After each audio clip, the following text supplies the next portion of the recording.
SLAs have a good battery stability.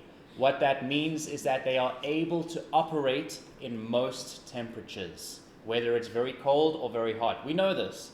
We've seen cars driving in snow, and we've seen cars driving in the middle of the desert, okay, because the battery will last, okay? Your SLAs are known to have higher charging tolerances than your newer battery types. SLA batteries are one of your older battery types, okay? They were one of the first official types of batteries that were made, okay? And they were made with the ability or the capability of having a higher charging tolerance. What that means is not only will they work in a bunch of temperatures, but they'll also be able to charge in a bunch of temperatures as well, okay? This part here, this 8 temperature increase equals half lifetime reduction in battery life.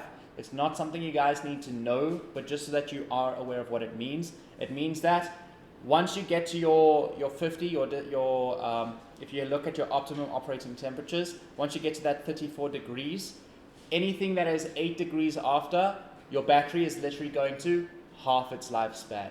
So if you're at 34 degrees and now you're in, what's 34 plus 8? Okay, maths, quick maths. All right, but you get the idea, right? Every time you add 8, it's half-life. Then you add another 8, it's half-life. Add another 8, and it's half-life. Okay, that's essentially what that's saying there. However, it's not entirely accurate, okay? You don't go to the middle of the desert and then your battery runs out every 20 seconds, okay? Your battery will still be able to last quite a long time, okay?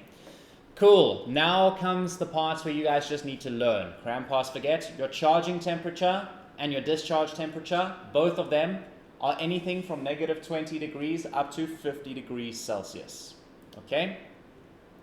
What that means, it does not mean that your battery will not operate, and it does not mean that your battery will not charge or discharge.